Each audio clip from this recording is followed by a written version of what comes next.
예, 이제 시간이 되었습니다. 이제 시편 18편을 읽을 차례입니다. 시편 18편을 좀 설명을 드리자면, 이제 아까 말씀드린 것처럼 전체적으로 이 시편, 우리가 읽어가고 있는 어떤 시편의 구조를 통해 보자면, 이것은 왕의 노래라고 이제 부를 수 있겠습니다. 자, 그런데 사무엘하 22장을 보면 여기 나오는 이 사무엘하 22장에는 시편 18편과 똑같은 이야기가 안녕하세요. 그대로 적혀 있어요. 아주 뭐 단어 두세 개 정도만 틀리고 나머지는 다 똑같아요. 자, 그래서 이 시편 18편은 사무엘하 22장의 말씀을 그대로 옮겨온 것입니다. 근데 거기 이게 왜 나오냐면, 사무엘하는 다윗의 이야기거든요. 다윗의 삶을, 이제 다윗이 어떻게 이스라엘을 이제 통치했는지 그 다윗의 전기를 쭉 기록한 다음에 이제 다윗의 그 모든 이야기를 끝내는 대목이에요. 그래서 이 시편 22편과 중복되는 사무엘하 22장의 말씀에는 다윗이 자기 인생을 돌아보면서 하나님 앞에 바치는 찬양이에요. 그러니까 이것은 자기 삶을 다 돌아보며 이제 회고하면서 하나님 앞에 드렸던 찬양이라고 할 수 있겠죠. 그 찬양이 시편에 그대로 이제 기록되어 있습니다. 그래서 말씀드린 것처럼 이스라엘의 역사 속에는 수많은 시들이 있었어요. 수많은 시들이 있었는데 그 중에서 150편의 시를 엄선해서 편집한 것입니다. 그리고 그렇게 편집하는 과정에서 이 다윗이 자기 삶의 말년에 하나님 앞에 드렸던 이 찬양은 사무엘하에 있지만 이것은 시편에도 기록을 해 놓아야 되겠다라고 이제 판단을 한 거죠, 이 편집자가. 그래서 시편 18편의 왕의 노래로서 다윗이 자기 삶의 마지막 순간 하나님 앞에 바쳤던 찬양을 그대로 옮겨서 기록을 했고, 이 내용은 다윗의 삶을 아우르는, 그 삶 전체를 아우르는 그의 고백이다라고 말할 수 있습니다. 자, 제목도 되게 길죠. 여호와의 종 다윗의 시. 자, 여호와께서 다윗을 그 모든 원수들의 손에서와 사울의 손에서 건져주신 날에 다윗이 이 노래의 말로 여호와께 아뢰어. 다윗의 원수는 뭐 사울 하나만 있었던 건 아니죠. 다윗의 삶에는 여튼 죽을 때까지 다윗에게는 대적들이 있었어요. 그것은 그렇다고 해서 뭐 다윗은 뭐 굉장히 의롭고 다윗의 적들은 다 나쁜 놈이었느냐 하면 사실 그렇지 않습니다. 다윗은 그 스스로도 악한 일을 많이 했기 때문에 자기가 만든 적도 있어요. 그러나 중요한 것은 다윗이 언제나 죄를 안 지었기 때문에 하나님 은혜를 받은 게 아니었다고 말씀드렸죠. 그는 죄도 많이 짓지만 그때마다 하나님 앞에 회개하는 거야.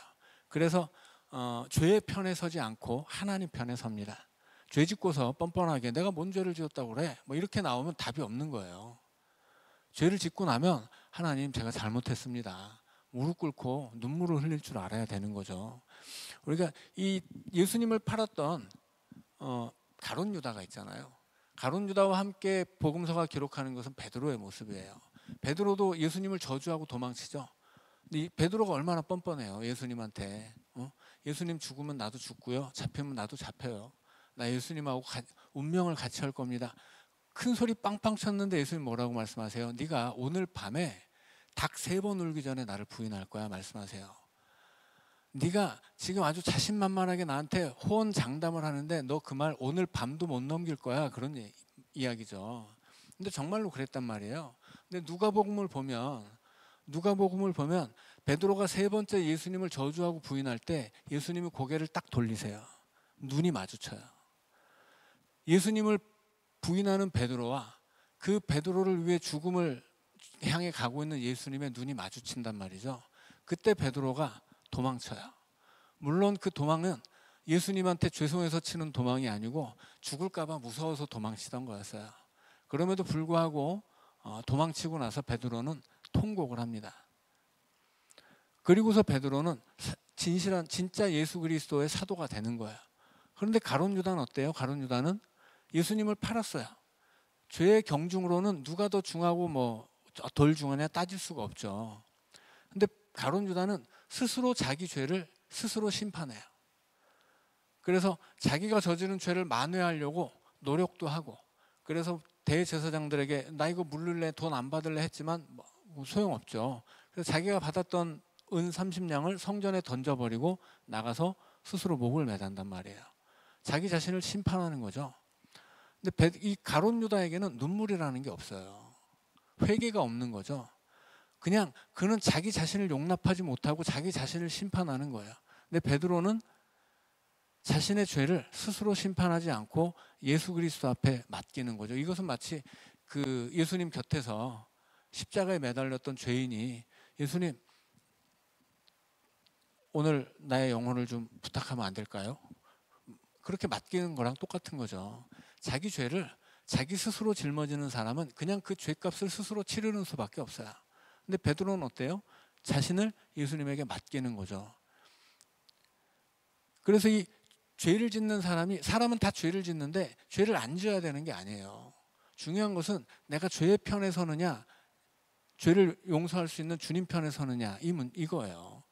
근데 가룟 유다는 끝까지 예수님 편에 서지 않는 거죠. 자기 판단으로 예수님을 팔고 자기 스스로 자기를 심판해요. 근데 베드로는 회개의 눈물이 있었다라고 하는 거예요. 그래서 다윗 같은 사람도 그런 사람이죠. 정말 뭐 죄의 경중으로 따지면 다윗이 저지른 죄의 무거움은 사울과는 비교도 할 수 없어요. 사울보다 100배는 나쁜 놈이 다윗이었어요. 그럼에도 불구하고 다윗은 죄의 편에 서지 않아요. 하나님 편으로 돌아서는 거죠. 죄로부터 돌아서는 거예요.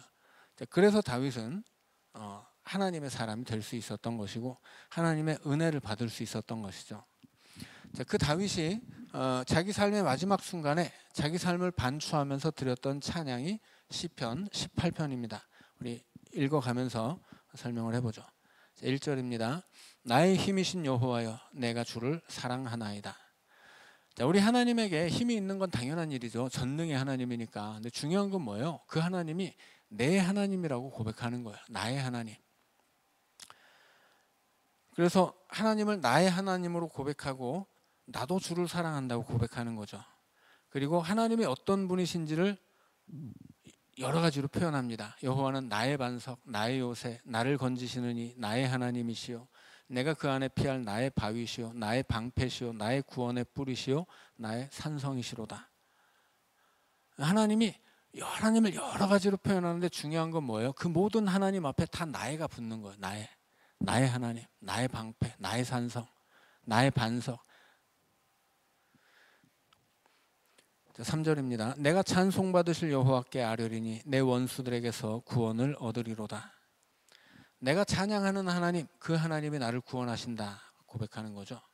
4절입니다. 사망의 줄이 나를 얽고 불의의 창수가 나를 두렵게 하였으며 수월의 줄이 나를 두르고 사망의 올무가 내게 이르렀도다. 이것은 다윗이 살았던 그 삶의 현실에 대한 고백이에요. 내가 불구덩이 같은 삶의 길을 걸어왔다라고 하는 뜻이죠. 6절입니다. 내가 환난 중에서 여호와께 아뢰며 나의 하나님께 부르짖었더니 그가 그의 성전에서 내 소리를 들으시며 그의 앞에서 나의 부르짖음이 그의 귀에 들렸도다. 이건 역시 다윗의 현실인 거예요. 다윗의 현실은 한마디로 말하면 고난이었지만 환난이었지만 그러나 그 환난 속에서 하나님의 역사가 있었다라고 하는 거죠. 다윗을 둘러싸고 있었던 환난도 다윗의 현실이지만 그 환난 속에서 부르짖으면 응답하는 하나님도 다윗의 현실인 거예요.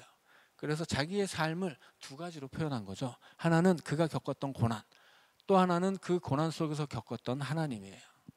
자, 그런데 6절에서 그가 그의 성전에서 내 소리를 들으셨다 그렇게 이야기해요. 성전이 나오죠. 다윗 시대에 성전이 있었나요? 없어요. 다윗 시대에는 성막이 있었죠. 그런데 성전이 나오는 건 뭐예요? 이것은 이 시편은 후대 사람들이 편집한 거라고 했죠. 그리고 여기 나오는 다윗은 역사 속에서 살았던 구체적인 특정 인물 다윗만은 아니라고 하는 거예요. 이 다윗을 통해 시편의 시인이 말하고자 하는 바가 있는 거죠. 그래서 다윗의 시대에는 성전이 없었지만 다윗의 시 속에 성전이 나오는 거예요. 그래서 여기서의 다윗은 이 시편 시인의 페르소나라고 이야기하는 것입니다. 자, 그래서 다윗 시대에는 성전이 없었지만 이 시를 읽는 사람들의 시대에는 성전이 중요했죠. 예를 들어서 뭐 바벨론 포로지에 살 때는 성전이 없었죠. 고향으로 돌아왔을 때는 성전을 세워야 하는 숙제가 있었죠.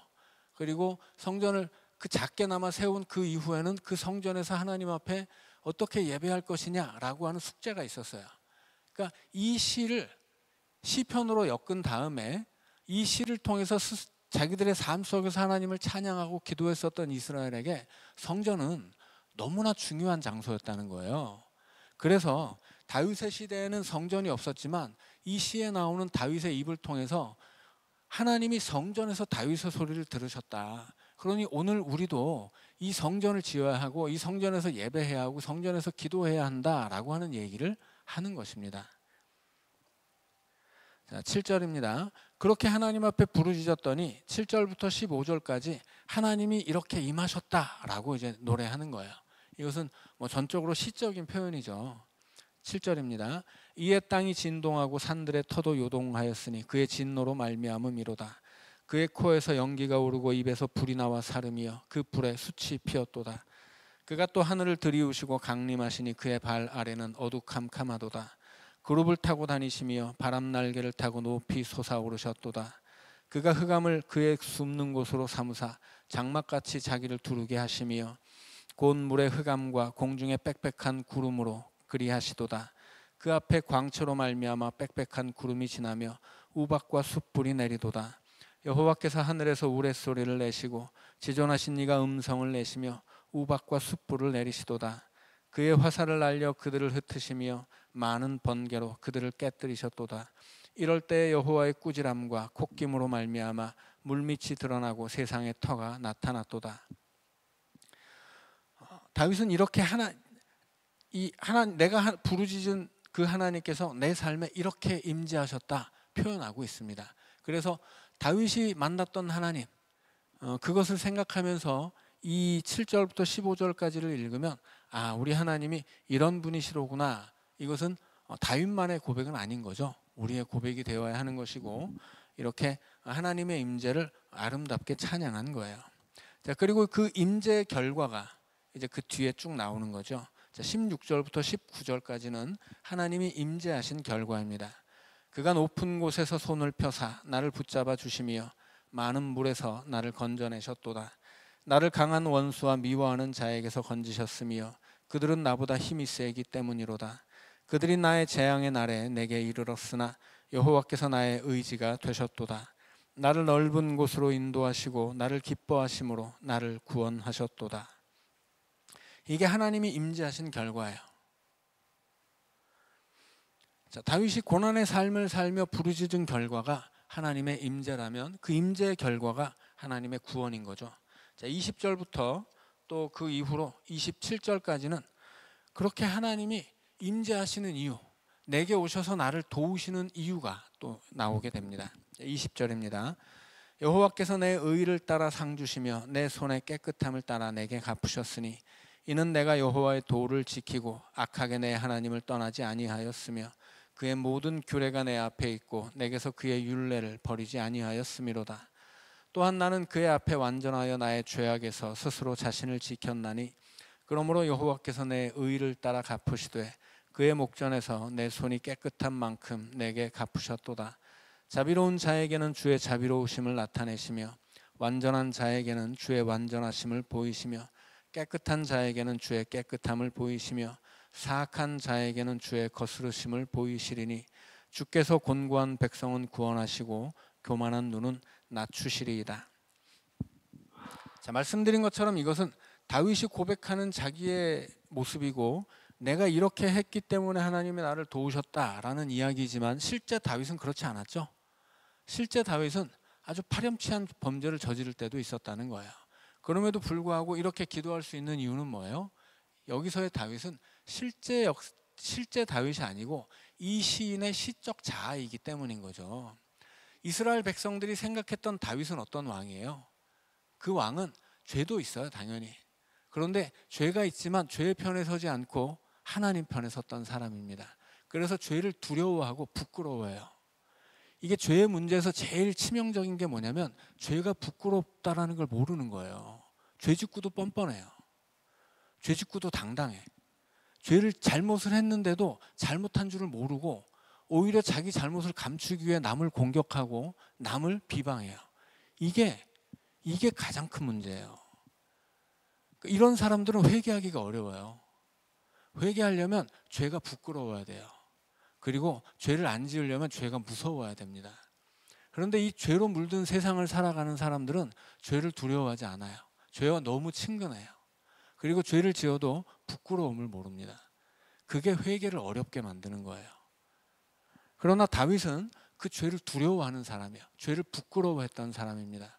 선지자가 와서 죄를 짓지만 죄에 삼켜질 때는 죄를 지을 수밖에 없는데 선지자가 와서 지적을 한단 말이에요. 너 죄 지었지? 그러면 사울처럼 뻔뻔하게 오리발 내밀지 않아요.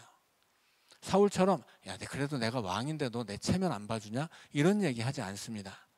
왕이어도 그 선지자 앞에 무릎 꿇고 눈물을 흘리고 머리를 조아려서 회개한단 말이에요. 그래서 그가 의로운 사람입니다. 그리고 이 시편의 시인은 그런 다윗의 모습을 보여주는 것이고 이 시를 읽는 이스라엘 백성들도 자기들이 기억하는 그 다윗 왕, 죄를 지었어도 죄의 편에 서지는 않고 늘 하나님 앞에 회개해서 결국은 그 죄를 물리치고 끊어내었던 그 다윗의 모습을 기억하며 이 시를 읽는 거예요. 자, 그러니까 실제 다윗은 좀 다른 모습이었지만 시인이 내세운 다윗과 이 시를 통해서 이 다윗을 만나고 있는 이스라엘의 백성들이 생각하는 다윗은 좀 괴리가 있는 거죠. 다른 거예요. 자, 그래서 이 시를 시로서 읽어야지 또 역사적인 현실로 생각하고 다윗은 실제로는 그러지 않았는데 왜 이렇게 얘기하지? 뭐 이렇게 말하면 안 된다라고 하는 거죠. 이 시가 무엇을 말하고 있느냐, 이게 중요한 거예요. 그래서 이 시인이 말하고 있는 바를 그대로 보여줄 수 있는 시적 자아가 다윗인 거죠. 자, 그래서 이 시를 읽는 이스라엘 백성들도 오늘 우리도 그래, 우리도 하나님 앞에 그렇게 부르짖고 그 부르짖음에 하나님이 응답하고 그 부르짖음 속에서 하나님 앞에 구원을 얻으려면 나도 이렇게 해야지라고 받아들이면 되는 것입니다. 자, 그리고 이제 28절부터는 이 다윗의 고백이죠. 28절부터 34절까지는 정말 제가 성경에서 가장 좋아하는 부분을 꼽으라고 하면 제가 꼭 꼽는 그런 본문이에요. 너무 멋있고 너무 아름답고 너무나 신학적일 뿐더러 신앙적인 구절의 고백입니다. 자, 28절입니다. 주께서 나의 등불을 켜시며 여호와 내 하나님이 내 흑암을 밝히시리이다. 자, 예전에 이것이야말로 창조신앙이라고 말씀드렸어요. 창조신앙은 태초에 하나님이 천지를 만드셨다는 사실을 아는 게 창조신앙이 아니에요. 그건 그냥 옛날 이야기예요. 그리고 그 시대에는 무슨 창조를 과학적으로 어떻게 설명하려고 그걸 기록한 게 아니거든요. 그러니까 그걸 지식으로 습득하는 것은 아무 의미도 없는 거예요. 중요한 건 뭐예요? 하나님이 태초의 흑암 속에 빛을 밝히셨다라고 하는 것이고 태초의 흑암 속에 빛을 밝히신 하나님이 내 인생의 어둠 속에도 빛을 밝히실 것이고 우리 민족의 어두운 역사 속에도 빛을 비추실 것이고 이 죄악으로 어두워진 오늘 우리의 세상 속에도 빛을 비추신다고 믿는 것이야말로 창조신앙이에요. 그 창조를 과학으로 받아들이고 창조의 뭐 첫째 날은 뭘 만들었고 둘째 날은 뭘 만들었고 이런 것은 전혀 중요하지 않아요. 그런 건 창조신앙이 아니에요. 그런 걸 창조신앙으로 오해하면 그냥 이 신앙을 지식으로 만들어 버리는 것이고 세상의 과학과 타협할 수 없는 헛된 지식이 되는 거죠. 그러니까 그거는 아무 의미도 없는 거예요. 우리가 이 세상을 살며 하나님이 세상을 창조하셨다라는 것을 내 삶에 받아들여서 그걸 내 힘과 위로로 내 삶의 힘과 위로로 삼기 위해서는 하나님이 오늘도 내 삶에 빛을 비추시는 창조 때뿐 아니라 창조하신 세상의 모든 곳, 모든 시간 속에서 그 빛을 여전히 비추고 계시다라고 하는 걸 믿는 거예요. 그게 진정한 창조신앙이에요. 그래서 다윗은 이걸 고백하는 거죠. 하나님이 등불을 켜주셨다. 내 인생 깜깜한데 깜깜한 내 인생 너무 깜깜해서 내가 어디로 가야 할지 길이 보이지 않는데 하나님이 등불을 켜주셨다. 내 흑암을 밝히셨다. 그래서 나는 하나님과 함께 적군을 향해 달린다. 하나님과 함께 담을 넘는다. 이런 고백을 하는 거예요. 그러니까 이 하나님이 나의 등불을 켜주신다. 하나님이 내 흑암을 밝혀주신다. 이게 얼마나 중요한 신앙 고백인지 몰라요. 이 고백을 할 수 있는 사람들은 다윗처럼 담대할 수 있는 거예요. 무슨 질병에 걸리건 실패를 하건 뭐 가난하건 뭐 어떤 어려움을 겪을지라도 하나님이 내 인생에 등불을 켜주신다라고 고백할 수 있는 사람은 다윗 같은 삶을 사는 거예요. 그래서 저는 이 구절이 너무 좋아요. 자, 29절입니다. 내가 주를 의뢰하고 적군을 향해 달리며 내 하나님을 의지하고 담을 뛰어넘나이다. 하나님의 도는 완전하고 하나님의 말씀은 순수하니 그는 자기에게 피하는 모든 자의 방패시로다. 여호와 외에 누가 하나님이며 우리 하나님 외에 누가 반석이냐. 이 하나님이 힘으로 내게 띠띠우시며 내 길을 완전하게 하시며 나의 발을 암사슴 발 같게 하시며 나를 나의 높은 곳에 세우시며 내 손을 가르쳐 싸우게 하시니 내 팔이 놋화를 당기도다. 이게 다윗이 고백하는 자기 인생인 거죠. 하나님의 은혜 안에 그 능력 안에 살아가는 내 삶은 이런 것이었다라고 하는 고백이에요. 자, 그 고백은 이제 또 계속 이어집니다. 35절입니다. 또 주께서 주의 구원하는 방패를 내게 주시며 주의 오른손이 나를 붙들고 주의 온유함이 나를 크게 하셨나이다. 내 걸음을 넓게 하셨고 나를 실족하지 않게 하셨나이다. 내가 내 원수를 뒤쫓아 가리니 그들이 망하기 전에는 돌아서지 아니하리이다. 내가 그들을 쳐서 능히 일어나지 못하게 하리니 그들이 내 발 아래에 엎드러지리이다. 주께서 나를 전쟁하게 하려고 능력으로 내게 띠띠우사 일어나 나를 치는 자들이 내게 굴복하게 하셨나이다. 자, 말하자면 28절부터 30절까지가 이제 1절이면 31절부터 34절까지가 2절이고 35절부터 39절까지는 3절이에요. 그리고 40절부터 45절까지 4절인 거죠. 자, 40절입니다. 또 주께서 내 원수들에게 등을 내게로 향하게 하시고, 자, 원수들이 등을 보인다는 등을 내게로 향한다는 건 뭐냐면 도망친다는 얘기죠. 주께서 내 원수들에게 등을 내게로 향하게 하시고 나를 미워하는 자들을 내가 끊어버리게 하셨나이다. 그들이 부르짖으나 구원할 자가 없었고 여호와께 부르짖어도 그들에게 대답하지 아니하셨나이다. 내가 그들을 바람 앞에 티끌같이 부서뜨리고 거리에 진흙같이 쏟아버렸나이다. 주께서 나를 백성의 다툼에서 건지시고 여러 민족의 으뜸으로 삼으셨으니 내가 알지 못하는 백성이 나를 섬기리이다. 그들이 내 소문을 들은 즉시로 내게 청종하며 이방인들이 내게 복종하리로다. 이방 자손들이 쇠잔하여 그 견고한 곳에서 떨며 나오리이다. 이것이 이제 다윗이 하나님께 받은 은혜이죠. 결국 다윗은 모든 원수들에게 승리할 뿐 아니라 이제 여러 민족들 가운데 으뜸이 되고 많은 민족들 위에 이제 군림하게 되었다 하는 이야기입니다. 46절부터는 이제 이 시를 마무리 짓는 다윗의 찬양이에요. 여호와는 살아계시니 나의 반석을 찬송하며 내 구원의 하나님을 높일지로다. 이 하나님이 나를 위하여 보복해 주시고 민족들이 내게 복종하게 해 주시도다. 주께서 나를 내 원수들에게서 구조하시니 주께서 나를 대적하는 자들의 위에 나를 높이 드시고 나를 포악한 자에게서 건지시나이다. 여호와여, 이러므로 내가 이방 나라들 중에서 주께 감사하며 주의 이름을 찬송하리이다. 여호와께서 그 왕에게 큰 구원을 주시며 기름 부음 받은 자에게 인자를 베푸시며 영원토록 다윗과 그 후손에게로다. 자, 이렇게 해서 이제 다윗의 인생을 회고하며 다윗이 하나님 앞에 드렸던 이제 찬양을 우리가 다 읽었습니다. 뭐 굉장히 길긴 한데 그 의미를 하나씩 짚어가면서 읽으면 굉장히 아름답고 또 감동적인 시이죠. 자, 마지막 부분, 이 다윗이 하나님 앞에 드리는 찬양 부분에서 47절을 보면 보복해 주시고, 그리고 48절에 보면 구조하시니 이런 얘기가 나오죠.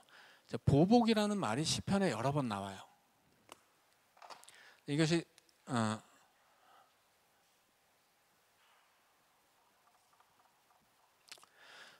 보복이라고 하는 말은 바꿔서 말하면 복수예요. 복수.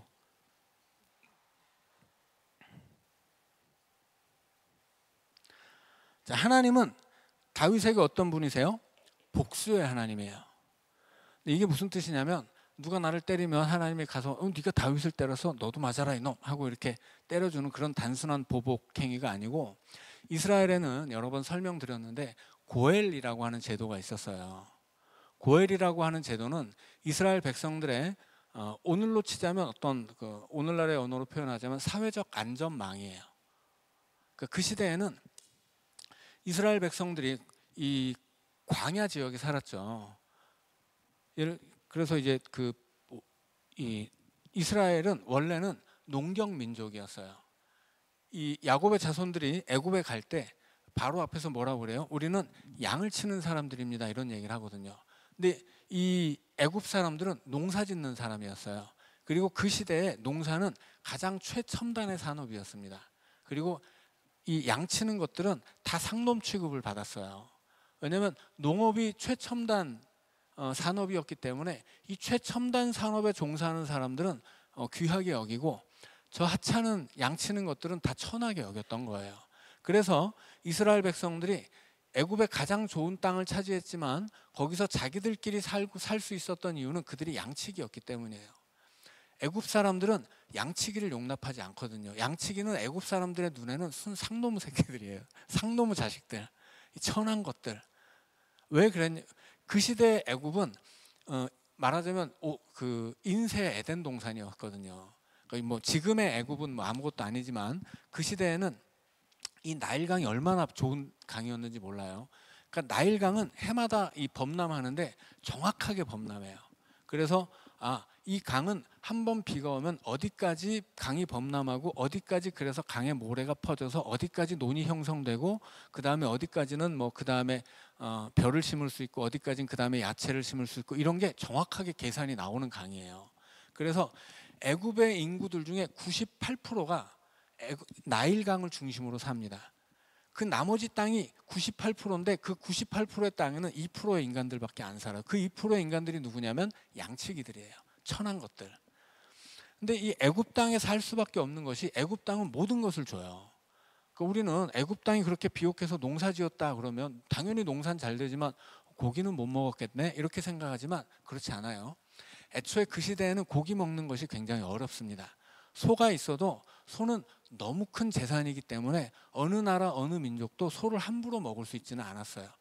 그래서 소는 신에게 바치는 제물이지 사람이 함부로 잡아먹는 양식이 아니었어요. 그런데 충분히 고기를 먹을 수 있는 이 애굽의 이 나일강 옆에 사는 사람들은 충분히 고기를 먹을 수 있었는데 뭘 먹냐면 새를 잡아먹었어요. 물고기도 잡아먹고. 근데 물고기는 고기랑 별로 이렇게 안 친, 고기 맛이 많이 안 나잖아요. 근데 새는 고기 맛이 나죠. 그러니까 나일강이 너무 비옥하니까 거기 깃드는 온갖 새들이 엄청 많았거든요. 그래서 애굽 사람들은 나일강을 통해서 곡식도 얻고 야채도 얻어요. 강 옆에는 농사를 짓고 강에서 물이 이렇게 배어 나오는 자기 집 앞까지는 야채를 심어요. 그리고 그 곡식과 야채를 심어놓은 땅에 엄청난 새들이 몰려와요. 그 새를 잡아먹으면 단백질을 먹는 거예요. 그래서 이 나일강을 중심으로 농사지었던 애굽이 그 강의 생산력을 바탕으로 이 애굽이라고 하는 이집트 문명을 세울 수 있었던 거죠. 그곳에서 이스라엘 백성들은 천덕꾸러기였어요. 그러니까 이렇게 첨단 산업을 운영하고 있는 나라에 와서 그 애굽의 총리였던 요셉 때문에 뭐 마음껏 누릴 수 있었음에도 불구하고 아니요 우리는 양치는 사람들이에요. 양칠 거예요. 그래서 받아들여지지 않은 거예요. 그렇기 때문에 가장 좋은 땅을 고센 땅을 얻었지만 그 땅에서 이스라엘 백성들이 자기들끼리 살고 이스라엘 민족을 형성할 수 있었던 거죠. 그리고 그 시대에는 이 애굽뿐만이 아니라 모든 곳에서 그렇게 이 농사를 짓는 것이 가장 중요하고 좀 이 뭐라고 해야 될까 그 천대받는 생산력이 별로 이렇게 그 보장되지 않는 산업이 이 목축업이었어요. 그런데 이 목축업의 농사의 특징은 뭐냐면 딱 모여서 사는 거죠. 농사는 땅에 묶여 있는 거잖아요. 양을 치려면 어떻게 돼요? 돌아다녀야 돼요. 농사는 자기 땅에서 못 박여 사는 사람들이고 양치기는 자기 땅이 없어요. 돌아다니는 거예요. 근데 돌아다니다 보면 남의 땅도 가게 돼요. 왜냐하면 그 시대에는 광야 지역에서는 풀이 없잖아요. 그럼 양치기들이 몰래 남의 밭으로 양들을 끌고 가서 싹 먹게 해요. 그래서 그 시대의 양치기들은 범죄로 취급되기도 했고 이 양을 치는 목축업 자체가 범죄 산업처럼 이렇게 취급되던 시대였어요. 그래서 목자들도 죄인 취급을 받았던 거예요. 근데 이 이스라엘은 애굽 같은 선진국은 농업 중심이었다면 이스라엘 같은 이 후발 민족들은 양치기 목축 산업을 중심으로 했거든요. 근데 말씀드린 것처럼 이 목축을 하면 어떻게 돼요? 흩어져 살아야 돼요. 흩어져 살면 어떻게 됩니까? 안전하지 않아요. 누가 와서 막 강도가 와서 죽이고 다 뺏어가도 몰라요. 그래서 어떻게 했냐면 서로가 서로를 지키는 사회적 안전망을 형성했어요. 그 사회적 안전망을 뭐라고 불렀냐면 고엘 제도라고 불렀던 거예요. 그래서 고엘 제도의 핵심은 세 가지인데 우리가 잘 아는 것처럼 형수취사제라고 하죠. 형이 자식이 없이 죽었으면 동생이 형수를 부인으로 맞이해서 대를 잇게 해주는 거예요. 그래서 이제 조상들로부터 받은 유산으로 땅을 받잖아요. 형이 죽으면 그 땅은 동생 몫인데 형수가 시동생에게 시집가서 아들을 낳으면 형의 아들이 되는 거예요.